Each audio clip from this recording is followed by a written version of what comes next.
Right, welcome to Raj news. Face to face కార్యక్రమానికి స్వాగతం. నేను మీ కార్తిక్.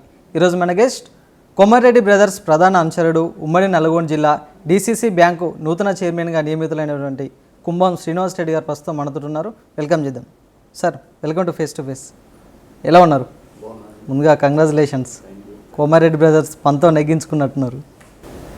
అట్లా ఏం లేదండి, కాంగ్రెస్ పార్టీ కార్యకర్తలందరూ, నాయకులు, ముఖ్యంగా కోమటిరెడ్డి బ్రదర్స్ ఆశీస్సులతో ఈరోజు నేను నిజామాబాద్ నల్గొండ జిల్లా డీసీసీ బ్యాంక్ చైర్మన్గా ఎన్నుకోవడం జరిగింది. రైట్, ముందుగా మీ కుటుంబ నేపథ్యం ఏంటంటే ఏం చెప్తారు? మేము ప్యూర్లీ మా నాన్నగారు అగ్రికల్చర్ వ్యవసాయ కుటుంబం అండి పూర్తిగా కూడా. మా అన్నగారు కూడా ఈరోజు ఊళ్ళో వ్యవసాయం చేస్తారు. మాది పూర్తి వ్యవసాయ కుటుంబం మాది. అనేక సంవత్సరాల నుంచి కాంగ్రెస్ పార్టీలోనే కొనసాగుతున్నారు. ఇన్ని సంవత్సరాలు సుదీర్ఘంగా కాంగ్రెస్ పార్టీలో ఏ విధంగా కొనసాగుతున్నారు? అసలు రాజకీయాల్లోకి ఎప్పుడు వచ్చారంటే ఏం చెప్తారు? నేను బేసిక్గా నేను కూడా పత్రికా మిత్రుడు, ఒకప్పుడు జర్నలిజంలోనే ఉన్న వ్యక్తిని నేను. తర్వాత నేను 2006లో దివంగత పాల్వాయి గోవర్ధన్ రెడ్డి గారి సమక్షంలో రాజకీయ అరంగేట్రం చేయడం జరిగింది. తర్వాత 2009లో మా అన్నగారు కోమటిరెడ్డి రాజగోపాల్ రెడ్డి గారు పార్లమెంటుకు పోటీ చేయడానికి రాజకీయ అరంగేట్రం చేసినప్పటి నుండి కోమటిరెడ్డి బ్రదర్స్ తోటే నేను వారి వెన్నంటే ఉన్నాను. వారితో చేదోడు వాదోడుగానే ఉండడం జరుగుతుంది. అనేక రకాలుగా కోమటిరెడ్డి బ్రదర్స్ నాకు అన్ని రంగాల్లో అన్ని రకాలుగా సహాయ సహకారాలు అందిస్తున్నారు. కాబట్టి నేను ఈరోజు ఈ స్థాయిలో ఉండడం జరిగింది. ముఖ్యంగా ఈరోజు ఈ పదవి రావడానికి ముఖ్య కారకులైన రాజగోపాల్ రెడ్డి గారికి, కోమటిరెడ్డి వెంకటరెడ్డి గారికి, మరియు మా జిల్లా నాయకులు పెద్దలు జానారెడ్డి ఉత్తమ్ కుమార్ రెడ్డి గారు కూడా, మా జిల్లా మంత్రులు, ఎమ్మెల్యేలు అందరూ కూడా పేరు పేరున నాకు ధన్యవాదాలు తెలియజేస్తా ఉన్నాను. రైట్, కొంతమంది ప్రజలు మీ పైన విమర్శలు చేస్తున్నారు. శ్రీనివాస్ రెడ్డి గారు కోమటిరెడ్డి బ్రదర్స్ బాగా జోకుడు రాజకీయాలు చేస్తారనేసి విమర్శలు చేస్తారు. దీనిపై మీ స్పందన ఏంటి? కోమటిరెడ్డి బ్రదర్స్ అనేది ఫైర్ బ్రాండ్ అండి. వాళ్ళు ఎవరు జోకినా, ఎవరు ఏం చేసినా, వాళ్ళు ఎవరిని ఎక్కడ ఉంచాలనో తెలుసు. వాళ్ళు గతంలో మీరు చూడండి, చిరుమర్తి లింగయ్య లాంటి వ్యక్తిని, విలేజ్లో ఉన్నటువంటి వ్యక్తిని తీసుకుపోయి వారు ఎమ్మెల్యే చేసిన గొప్ప వ్యక్తి వారు. ఒకానొక సందర్భంలో చిరుమర్తి లింగయ్యకి టికెట్ ఇవ్వకపోతే మేము పోటీ చేయనామని చెప్పినట్టు మహోన్నతమైన వ్యక్తులు కోమటిరెడ్డి బ్రదర్స్. జోకుళ్లకు లేకపోతే భజనలకు వారు ఎట్టి పరిస్థితుల్లో అటువంటి వాటికి వాళ్ళు లొంగే వ్యక్తులు car Komatireddy brothers. Komatireddy brothers అంటేనే ఫైర్ బ్రాండ్స్ అని చెప్పేసి రాష్ట్రం అంతా తెలుసు మనకు. కాబట్టి శ్రీనివాస్ రెడ్డి అనే వ్యక్తి కష్టపడి ఇక్కడికి వచ్చిండు, ఒక జర్నలిస్ట్గా జీవితాన్ని అరంగేటం చేసి వచ్చిండు. కాబట్టి కష్ట నష్టాలు తెలుసు. అందరితో బాగుండాలని కోరుకోవడం తప్ప అలాంటి వేరే మీరు అనుకున్నట్టు అట్లాంటిది ఏమీ ఉండదు. కొమర్రెడ్డి బ్రదర్స్కు మీకున్నటువంటి సన్నిహితం ఎలాంటిదంటే ఏం చెప్తారు? నిజంగా కూడా వారికి ఒక తమ్ముళ్ళలాగా నేను మెలుగుతున్నాను. నన్ను కూడా వాళ్ళు ఒక చిన్న తమ్ముళ్ళలాగానే చూస్తూ ఉంటారు. అన్ని రంగాల్లో అన్ని రకాలుగా నన్ను చేదోడు వాదోడుగా చూస్తున్నాను. అన్ని రకాలుగా సహాయ సహకారాలు అందిస్తున్నారు. కాబట్టి ఈరోజు ఈ స్థానంలో ఉండడం జరిగింది. రైట్, ఇన్ని రోజులు సైలెంట్గా ఉన్నటువంటి శ్రీనివాస్ రెడ్డి గారు కాంగ్రెస్ పార్టీలో ఒక్కసారిగా డీసీబీ బ్యాంక్ ఎన్నికలు రాగానే తెరపైకి రావడానికి గల కారణాలు ఏంటి? లేదండి, అట్లా లేదు. మేము 4 సంవత్సరాల క్రితం జరిగిన ఎన్నికల్లో కూడా నేను సైలెంట్గా ఏం లేను. ఇవాళ 17 మంది డీసీబీ డైరెక్టర్ ఉంటే 16 మంది టీఆర్ఎస్ వాళ్ళు ఉంటే నన్ను గుర్తించి ఆ రోజు జిల్లా నాయకులు అందరూ కూడా ఒకటే కాంగ్రెస్ పార్టీకి ఇవ్వడం జరుగుతుంది డైరెక్టర్ అంటే, ఆ రోజే నన్ను గుర్తించి కాంగ్రెస్ పార్టీ తరఫున నన్ను డీసీబీ డైరెక్టర్గా చేయడం జరిగింది. చూడండి, గత 4 సంవత్సరాల నుంచి కూడా డీసీసీబీ చైర్మన్ మహేందర్ రెడ్డి గారు కూడా అన్ని రకాల సహాయ సహకారాలు అందించడం జరిగింది. కాకపోతే కాలక్రమేణా మహేందర్ రెడ్డి గారి మీద కొంత డైరెక్టర్లకు ఉన్న వ్యతిరేకతను, వాళ్ళందరూ కూడా కొంత 10 మంది డైరెక్టర్ కాంగ్రెస్ పార్టీలో జాయిన్ కావడం వల్ల అవిశ్వాసం విషయం తెరపైకి తేవడం జరిగింది. అందరూ కోరుకుంటేనే నేను చైర్మన్ అవ్వడం జరిగింది. అంటే ఎంతోమంది ఉండగా డీసీసీ బ్యాంక్ చైర్మన్ మీకే వేయడానికి గల కారణాలు ఏంటి? నేను అదే చెప్తా ఉన్నానండి. మేము ఆ రోజు 108 మంది పిఎస్సిఎస్ చైర్మన్ ఉమ్మడి నల్గొండ జిల్లాలో ఉంటే ఆ రోజు మేము 24 మంది మేము కాంగ్రెస్ పార్టీ చైర్మన్ గెలవడం జరిగింది. మాలో ఆ రోజు ఒకరి డైరెక్టర్గా ఒకరికే అవకాశం ఇచ్చారు కాంగ్రెస్ పార్టీ తరఫున. ఒకరు నేనే అవ్వడం వల్ల ఈరోజు నాకు ఈ అవకాశం దక్కింది. అందరు డైరెక్టర్లు కలిసి గొంగేడి మహేందర్ రెడ్డి గారిపై ఎందుకు అవిశ్వాసం పెట్టాల్సి వచ్చిందంటే ఏం చెప్తారు? అదే డైరెక్టర్లు ఓపెన్గా మీ ముందే ప్రెస్ మిత్రుల ముందే స్టేట్మెంట్ ఇచ్చిన ఆయన ఒంటెద్దు పోకలతో మమ్మల్ని పట్టించుకోవట్లేదు. కనీసం మేము టీఆర్ఎస్ పార్టీలో ఉన్నప్పటికీ కూడా మాకు కేటీఆర్ మాకు పదవులు ఇచ్చాడు తప్ప మీరు కాదు అని కొంత డైరెక్టర్లు అనడం, వాళ్ళు కొంత మనస్పర్ధాలు వాళ్ళకి ఏర్పడడం వల్లనే నా దగ్గరికి నాకు సహకరించడం, రాజకీయాలకు అతీతంగా సహకరించారు. అది టీఆర్ఎస్ పార్టీయా కాంగ్రెస్ పార్టీ అని కాకుండా మేము కూడా 4 సంవత్సరాలు మహేందర్ రెడ్డి గారికి బ్రహ్మాండంగా సహకరించినాం. ఓకే, ఎక్కడ కూడా మహేందర్ రెడ్డి గారితో మాకు ఎటువంటి మనస్పర్ధాలు లేకుండే, కానీ డైరెక్టర్లకు వారికి మధ్యలో జరిగిన వైరంలో కొంత మనస్పర్ధాలు ఏర్పడి ఆ రోజు లేదు మీరు ఉండాలని చెప్పేసి నన్ను డైరెక్టర్లంతా ఎన్నుకోవడంతో నేను ముందుకు రావడం జరిగింది. గొంగడి మహేందర్ రెడ్డి గారిపై కావాలనే అవిశ్వాసం పెట్టారనేసి బీఆర్ఎస్ వర్గాలు బలంగా విమర్శలు చేస్తున్నాయి. దీనిపై మీ స్పందన? బీఆర్ఎస్ పార్టీ గురించి మనం మాట్లాడుకోవడం కాదు, అసలు ఎంతమంది మీద అవిశ్వాసాలు పెట్టారో బీఆర్ఎస్ పార్టీ అధికారం ఉన్నప్పుడు మీకు తెలియదు కాదు. ఎంతమంది శాసనసభ్యులను ఉన్నారు, ఎంతమంది చైర్మన్లు ఉన్నారు. ఒకరిద్దరు కౌన్సిలర్ గెలిస్తే కూడా ఎక్స్ అఫీషియో మెంబర్లని మా డైరెక్టర్ మా కౌన్సిలర్లను ఎత్తుకపోయి మా డైరెక్టర్లను ఎత్తుకపోయి అనే 9 వాళ్ళే చైర్మన్లు అయ్యారు. మరి అప్పుడు కూడా మా అందరి మీద అది పెట్టే కదా, అంటే ప్రలోభాలకు గురి చేసే కదా ఆ రోజు టీఆర్ఎస్ పార్టీ. అసలు ఈ సంస్కృతి నేర్పిందే టీఆర్ఎస్ పార్టీ. కాంగ్రెస్ పార్టీకి ఈ సంస్కృతి అనేది ఎప్పుడూ లేదు. టీఆర్ఎస్ పార్టీ వచ్చిన తర్వాత డబ్బుల రాజకీయం, గుంపు రాజకీయాలు, ప్రలోభ పెట్టే రాజకీయాలు చేసిందే టీఆర్ఎస్ పార్టీ. ఈరోజు టీఆర్ఎస్ పార్టీ అనడానికి నైతిక అర్హత కూడా టీఆర్ఎస్ పార్టీకి లేదు.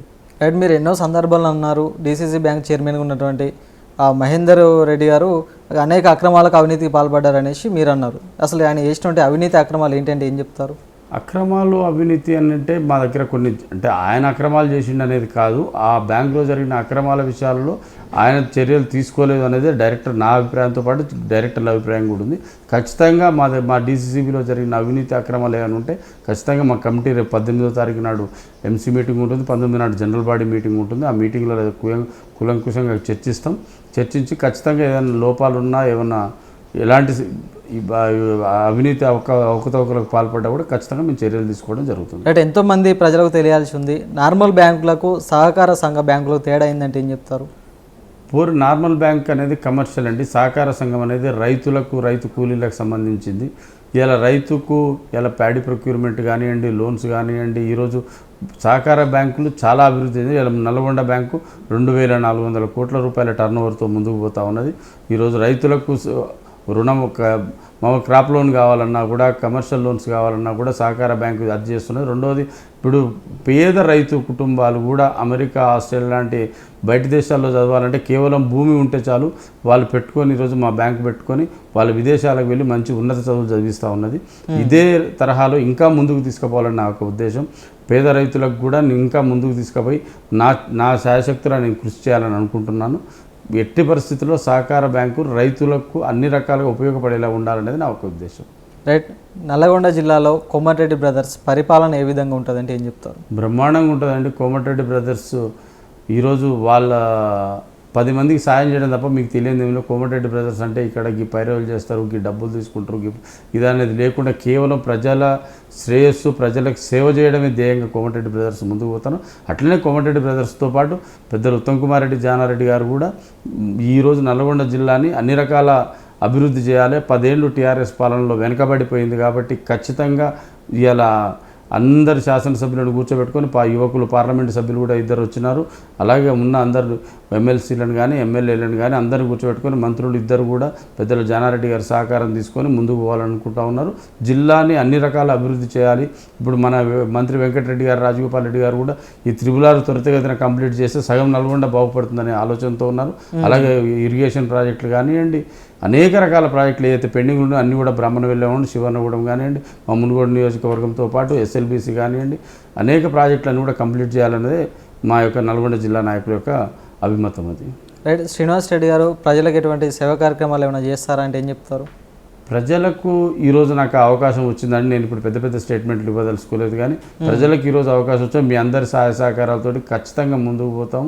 ఈరోజు ఈ కోఆపరేటివ్ బ్యాంక్ అనేది రైతులకు సేవ చేయడానికి వచ్చిన ఒక మహోన్నతమైన అవకాశం.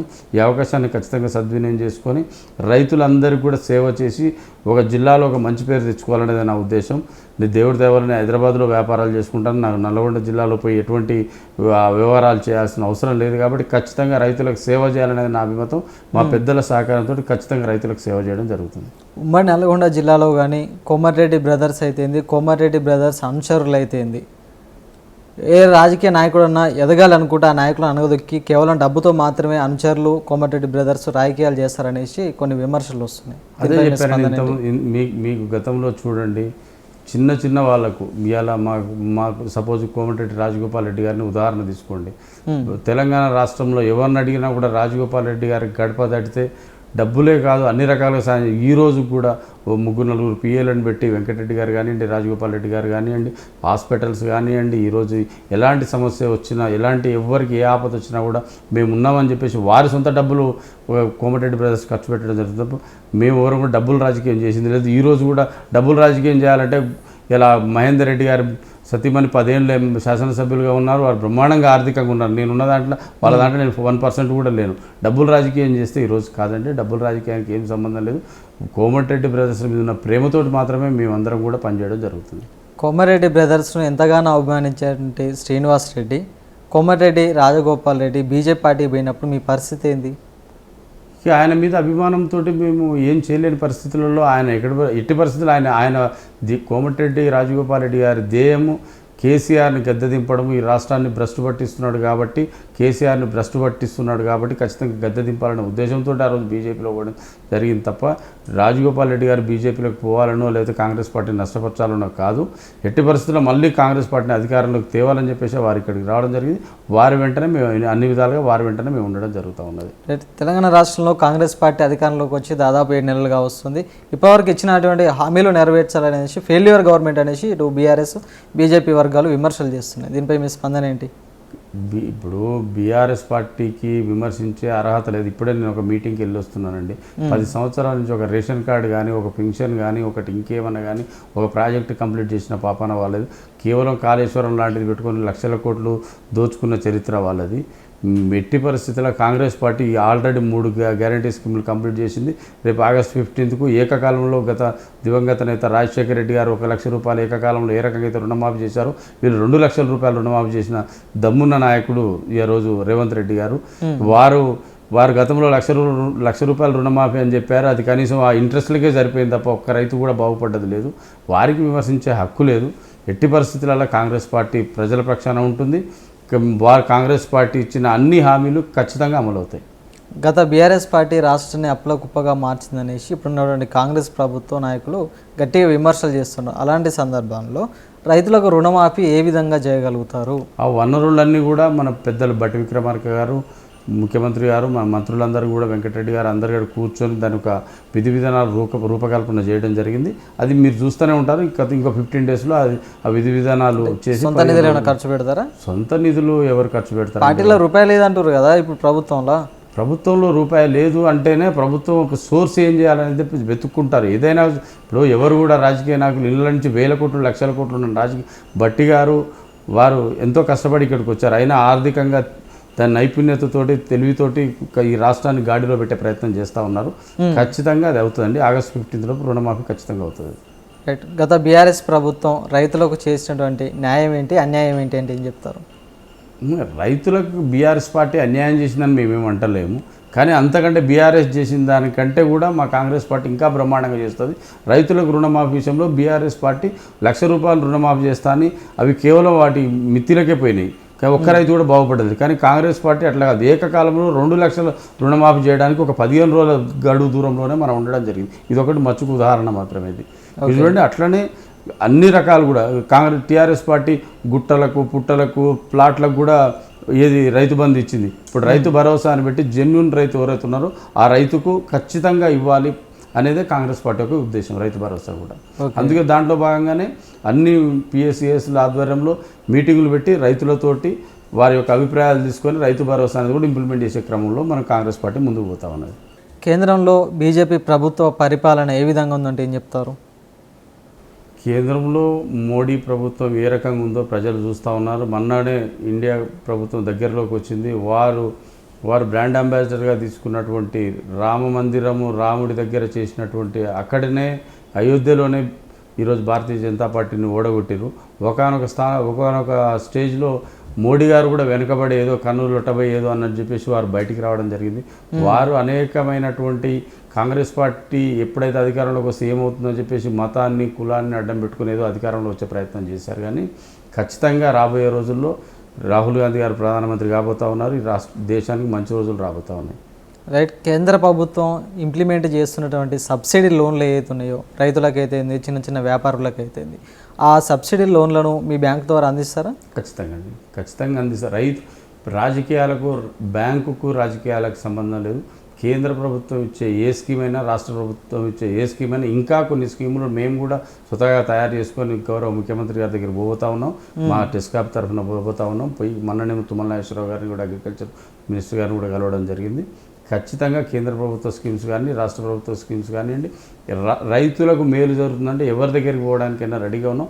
నల్లగొండ జిల్లా రైతులు బాగుపడమే ధ్యేయంగా నేను ముందుకు పోతా ఉన్నాను. ఖచ్చితంగా నా యొక్క లక్ష్యమే రైతులకు శ్రేయస్సు కోరుకోవడం కోసం. ఎందుకంటే నేను కూడా ఒక రైతు కుటుంబం నుంచి వచ్చినా కాబట్టి రైతు సాధక బాధకాలు ఏందో మనకు తెలుసు. వ్యవసాయం చేసేవారా? ఖచ్చితంగా నేను చదువుకునే రోజుల్లో వ్యవసాయం చేసిన తర్వాత ఇక్కడికి హైదరాబాద్ రావడం జరిగింది. వ్యవసాయం చేయకుండా పుట్టిందే వ్యవసాయ కుటుంబంలో, వ్యవసాయం చేయకుండా ఎట్లుంటాం? ఖచ్చితంగా వ్యవసాయం చేసినాం. అన్ని రకాలుగా కష్టాలు నష్టాలు ఎదుర్కొని ఇక్కడికి వచ్చినాం కాబట్టి రైతు కష్టాలు తెలుసు కాబట్టి రైతు బాగుండాలనేది మా యొక్క ఉద్దేశం. అంటే ఒక సామాన్య రైతుగా ఈరోజు బ్యాంక్ చైర్మన్గా ఎన్నికయ్యారు, అసలు ఏ విధంగా అనిపిస్తుంది? చాలా హ్యాపీగా ఉంది. అది కూడా మా తండ్రులు తాతలు కష్టం చేసినటువంటి వ్యవసాయ కుటుంబం నుంచి వచ్చి నేను కూడా ఆ రైతులకే సేవ చేస్తున్నాను. నిజంగా గర్వంగా ఉంది, చాలా హ్యాపీగా కూడా ఉంది. అది అయితే ఇప్పటివరకు కాంగ్రెస్ ప్రభుత్వంలో మంత్రివర్గ విస్తరణ కాలేదు. ఈ కాంగ్రెస్ పార్టీ ఈ ప్రభుత్వం ఉంటుందా కూలిపోతుందా అనేసి కొన్ని ప్రజలకు అపోహాలు కూడా, అనుమానాలు కూడా వస్తున్నాయి. దీనిపై మీ స్పందన ఏంటి? మీరు చూస్తూ ఉన్నారండి, టీఆర్ఎస్ పార్టీ ఖాళీ అయిపోయి రోజు ఒక ఎమ్మెల్యే వచ్చి డోర్ కొడుతూ ఉన్నాడు. కాంగ్రెస్ పార్టీ మేము కాంగ్రెస్ పార్టీ డోర్ కొడుతారా లేకపోతే మీరు ఆహ్వానిస్తారా? ఖచ్చితంగా వాళ్ళే బతిలాడుతున్నారు. మీకు తెలియదు టీఆర్ఎస్ పార్టీని ఖాళీ చేస్తున్నారంటే ఎవరు నేర్పిన విద్య వారికి అన్నట్టు వారు నేర్పింది మమ్మల్ని. ఆ రోజు 18 మంది ఉంటే ఏ రకంగా అయితే 12 మందిని కొనుక్కపోయాడు, అదే రకంగా ఈరోజు మళ్ళీ వాళ్ళ లీడర్లే వచ్చి లేదు మేము వస్తాం, మేము జాయిన్ అవుతామని చెప్పేసి వాళ్ళు రోజుకొకరు వస్తూ ఉన్నారు. అట్లా మేము జాయిన్ చేసుకోవాలనుకుంటే ఎప్పుడో ఇమీడియట్గా జాయిన్ చేసుకునే వాళ్ళం. రాజకీయాలు పార్లమెంట్ ఎన్నికలకు ముందే మేము జాయిన్ చేసుకునే వాళ్ళం. అట్లా కాదనుకున్నాం, వాళ్ళే రియలైజ్ అయ్యారు. బీఆర్ఎస్ వర్గాలేమో మా నాయకులను, మా ఎమ్మెల్యేలను బెదిరిస్తారు, ఎదిరిస్తారు, బలవంతంగా తీసుకుపోతారని వాళ్ళు విమర్శలు చేస్తారు. మీరు 18 మందిలో 12 మందిని కొనుక్కున్నప్పుడు కూడా బెదిరించి అదిరిచ్చి పైసలిచ్చే తీసుకుపోయారు. అది ఆ సంస్కృతి మీది. కాంగ్రెస్ పార్టీలో ఈరోజు ఉన్న శాసనసభ్యులలో కూడా 80-90% కాంగ్రెస్ పార్టీ బ్లడ్ వీళ్ళందరూ కాంగ్రెస్ పార్టీ నుంచి రాజకీయ అరంగేటం చేసిన వాళ్ళు. కొన్ని రాజకీయ దీనికోసం ఏదైనా అవకాశం వస్తుందని అని చెప్పేసి పోయి ఉంటారు టీఆర్ఎస్ పార్టీలకు. ఆడ కుటుంబ పాలన, రాజకీయ మనుగడ లేదు.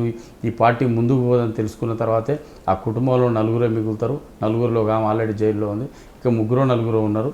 వీళ్ళు తప్ప బీఆర్ఎస్ పార్టీలో ఎవరూ మిగిలరు. ఖచ్చితంగా కాంగ్రెస్ పార్టీలోకి ఇంకా 25 మంది ఎమ్మెల్యేలు, మా పెద్దలు చెప్పినట్టు ఇంకా 20 మంది ఎమ్మెల్యేలు రాబోతూ ఉన్నారు. కొంతమంది విశ్లేషకులు ఏమంటారు అనేసి, గతంలో బీఆర్ఎస్ ఏవైతే చేసిందో ఎమ్మెల్యేను కొనుగోలు అంశం అయితేంది, పార్టీలు మారే అంశం అయితేంది, ఇదే విధంగా మళ్ళీ ఇప్పుడు కాంగ్రెస్ ప్రభుత్వం చేస్తుంది. బీఆర్ఎస్ బయటనకైతే వచ్చే ఎన్నికల్లో కాంగ్రెస్ కూడా పడుతుంది అనేసి కొంతమంది అంటున్నారు. దీని విధంగా అనేవాళ్ళు మస్తుగా అంటారండి. నెక్స్ట్ 10 years రేవంత్ రెడ్డి గారు కానీ, మా పెద్దలు చెప్పినట్టు రేవంత్ రెడ్డి గారే ఈ నెక్స్ట్ 10 years ముఖ్యమంత్రిగా ఉంటారని చెప్పేసి అందరూ అనుకుంటా ఉన్నారు. లేదు, కాంగ్రెస్ పార్టీ ఖచ్చితంగా 10 సంవత్సరాలు ఈ రాష్ట్రాన్ని ఏలబోతూ ఉన్నది. అది తర్వాత ఏం జరుగుతుందనేది దేవుడికి ఎదురుక. ఇప్పుడు ఇట్లా ఈరోజు నేను జ్యోతిష్యాలు చెప్పదలుచుకోలేదు, కానీ ఖచ్చితంగా బీఆర్ఎస్ పార్టీ అయితే ఈ రాష్ట్రంలో మనుగడ లేకుండా పోతుంది. ఇక బీజేపీకి ఏదో మన 4 పార్లమెంట్ సీట్లు రాగానే ఎగిరెగిరి పడతా ఉన్నారు, కానీ ఖచ్చితంగా కాంగ్రెస్ పార్టీ ఇంకో 10 ఏళ్ళు ఉండబోతూ ఉన్నది. ఈ రాష్ట్రానికి మంచి జరుగుతుంది, రైతులకు మంచి జరుగుతుంది, అన్ని వర్గాల ప్రజలకు కూడా మంచి జరుగుతుంది. దీంట్లో కేంద్రంలో రాహుల్ గాంధీని ప్రధానమంత్రిగా ఎందుకు చేసుకోలేకపోయింది కాంగ్రెస్ పార్టీ అంటే ఏం చెప్తారు? అదే అండి, ఇప్పుడు మొన్ననే అసలు బార్డర్లోకి వచ్చి 200 పైచిలకు అసలు వాళ్ళు బీజేపీ వాళ్ళు చెప్పిన 50 సీట్లు వస్తాయి, 40 సీట్లు వస్తాయంటే వాళ్ళకే కన్నులు ఒట్టబోయి ఏదో బార్డర్లో బయటపడరు, ఏదో కూటమి అని చెప్పేసి అక్కడ అంతా కూటమి ఏర్పాటు చేసుకుని బయటపడడం జరిగింది. కానీ నెక్స్ట్ ఖచ్చితంగా రాబోయే 5 సంవత్సరాల్లో ఈ నెక్స్ట్ ఒక 10 సంవత్సరాలు రాహుల్ గాంధీ ప్రధానమంత్రిగా ఉండబోతా ఉన్నాడు. తెలంగాణ రాష్ట్ర కాంగ్రెస్ పార్టీలో అనేక వర్గాలు ఉన్నాయి, కొన్ని విమర్శలు వస్తున్నాయి. అందులో ఉత్తమ్ కుమార్ రెడ్డి ఒక వర్గం, రేవంత్ రెడ్డిది ఒక 2వ వర్గం, తర్వాత కోమారెడ్డి బ్రదర్స్ 3వ వర్గం, పొంగులేటి శ్రీనివాస్ రెడ్డిదో 4వ వర్గం అని విమర్శలు వస్తున్నాయి. ఇందులో ఒకవేళ సీఎం మార్పులు ఏమన్నా కావాలి అనుకుంటే మీరు ఎవరు సపోర్ట్ చేస్తారు? ఎవరు లేరండి. కాంగ్రెస్ పార్టీ అధిష్టానమే వర్గం అనేది ఇక్కడెక్కడా లేదు. చిన్న మనస్పర్ధలు అనేది ఒక కాంగ్రెస్ పార్టీలనే కాదు. కోమారెడ్డి బ్రదర్స్ మేమే సీఎం కావాలంటే అట్లా ఎప్పుడు అనలేదని అనే వాళ్ళైతే వాళ్ళకున్న కెపాసిటీ ఏందో మీకు తెలుసు. పార్టీ అధిష్టానం నిర్ణయమే మా ఫైనల్ అని చెప్పేసి తప్ప ఎప్పుడు కూడా మాకు ముఖ్యమంత్రి సీటు కావాలని చెప్పేసి అనలేదు. ఆ రోజు మీరు చూసారు, రాజగోపాల్ రెడ్డి గారు అసలు ఎమ్మెల్యే పదవి తృణపాయం అనుకొని వదిలేసి బయటికి పోయి మళ్ళీ రాజీనామా చేసి వారు పోటీ చేయడం జరిగింది తప్ప వాళ్ళలాగా పార్టీ మారలేదు అతను. అట్లనే కోమటిరెడ్డి బ్రదర్స్ ఎవ్వరి కోసమో పదవుల కోసం పాకులాడే వ్యక్తులు కాదు. ఖచ్చితంగా కాంగ్రెస్ పార్టీ అధిష్టానం ఒకటే వర్గం ఉంటుంది తప్ప ఇవన్నీ చిన్న చిన్న మనస్పర్ధలు సహజంగా వస్తాయి, పోతుంటే మళ్ళీ మా వాళ్ళే కూర్చొని మాట్లాడుకుంటారు. కాంగ్రెస్ పార్టీ అనేది మహాసముద్రం, మీకు తెలియదు ఏం లేదు. Okay right. కోమటిరెడ్డి రాజగోపాల్ రెడ్డి గారు మీ మునుగోడు నియోజకవర్గంలో చేసినటువంటి అభివృద్ధి ఏంటంటే ఏం చెప్తారు? చాలా అండి. ఆయన అభివృద్ధి కోసం ఆయన రాజీనామాతోటి ఈరోజు మునుగోడు నియోజకవర్గంలో 700 కోట్ల రూపాయలు మొత్తం రాష్ట్ర పాలనే మునుగోడు నుంచి నడిపించిన దమ్మున నాయకుడు రాజగోపాల్ రెడ్డి గారు ఈరోజు 700 కోట్ల రూపాయలు మునుగోడు నియోజకవర్గంలో తన రాజీనామాతో రావడం జరిగింది. అట్లనే కాకుండా ఇప్పుడు ఆయన సొంతంగా కూడా మీరు చూడండి, కరోనా వచ్చి ప్రజలందరూ కూడా అసలు ఏమి దోచని స్థితిలో ఉంటే నన్నే ముందు పెట్టి నువ్వు ఉండి చేయమని చెప్తే ఆయన సొంత నిధులతోటి 5 కోట్ల రూపాయలు పెట్టి కరోనా టైంలో సరుకుల పంపిణీ కానివ్వండి, ఆయన ఎవరు చచ్చినా బతికినా మీరు టీవీలో పేపర్లో చూస్తుంటారు, ఆయన చేతికి వెముక ఉండదని ఎన్ని పైసలు ఉంటే అన్ని ఇచ్చేసి ఏ రకంగా ఆ కుటుంబం నిలబడాలని చూసే మహోన్నత వ్యక్తి రాజగోపాల్ రెడ్డి గారు.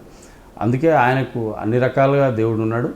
రేపు రాబోయే రోజుల్లో కూడా నాకు తెలిసి ఆయన త్వరలోనే మంత్రివర్గంలో కూడా చోటు రాబోతా ఉన్నది. కంపల్సరీ ఆయన అధిష్టానం ఆ రోజు వాళ్ళు ఖచ్చితంగా హామీ ఇవ్వడం జరిగింది. హామీ ఖచ్చితంగా అమలు కాబోతా ఉన్నది. గత బీఆర్ఎస్ ప్రభుత్వం పైన కాంగ్రెస్ నాయకులు అనేక విమర్శలు చేశారు, కుటుంబ పరిపాలన అనేసి. ఇప్పుడు కాంగ్రెస్ పార్టీలో కుటుంబ పరిపాలన లేదా? కాంగ్రెస్ పార్టీలో కుటుంబ పరిపాలన ఎక్కడ లేదండి. రేవంత్ రెడ్డి ముఖ్యమంత్రి ఉన్నారు, కానీ ఉత్తమ్ కుమార్ రెడ్డి ఇంట్లో 2 పదవులు లేవా? అది ఉత్తమ్ కుమార్ రెడ్డి పాలన చేయట్లేదు, మంత్రిగా మాత్రం ఉన్నారు. వాళ్ళు గతంలో కూడా వారి సతీమణి శాసనసభ్యురాలుగా ఉన్నారు, ఇప్పుడు కూడా శాసనసభ్యురాలుగా ఉన్నారు. కొత్తగా ఏం రాలేదు. వాళ్ళకి సేవ చేసే వాళ్ళు ఉత్తమ్ కుమార్ రెడ్డి గారి కుటుంబం భార్యాభర్తలు ఇద్దరు కూడా నా 2 నియోజకవర్గాలే నా పిల్లలు అనుకొని చెప్పారు. వాళ్ళ సంతానం లేకున్నా కూడా వాళ్ళ ఆ నియోజకవర్గ ప్రజలనే వారి సంతానం అనుకొని వాళ్ళ అభివృద్ధి మీరు చూస్తూ ఉన్నారు. ఉత్తమ్ కుమార్ రెడ్డి గారు అనేక డెవలప్మెంట్ కార్యక్రమాలు చేస్తూ ఉన్నారు. అట్లా అని చెప్పేసి టీఆర్ఎస్ పార్టీకి అర్హత లేదండి. ఎందుకంటే బీఆర్ఎస్ పార్టీ ఏదైతుందో తండ్రి ముఖ్యమంత్రి, ఆ కొడుకు మంత్రి, అల్లుడు మంత్రి, ఇట్లా వాళ్ళ ఇంట్లో 5 పదవులు ఉన్నాయి.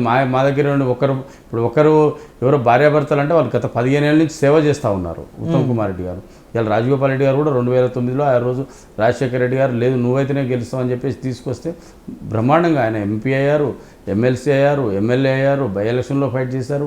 వెంకటరెడ్డి గారు అయితే ఎన్ఎస్యూఐ నుంచి ఈ రోజు వరకు రాజకీయంగా పోరాటం కాంగ్రెస్ పార్టీ కోసమే పోరాటం చేస్తూ ఉన్నారు. కాబట్టి ఇది కుటుంబ పాలన అనేది బీఆర్ఎస్ పార్టీ అనే అర్హత, నైతిక అర్హత కూడా లేదు వాళ్ళకు. గత బీఆర్ఎస్ ప్రభుత్వం వాళ్ళు వినియోగించుకొని పథకాలు ఏవైతున్నాయో సబ్సిడీ పథకాలు మీరు ప్రజలకు ఏమైనా అందించబోతురా?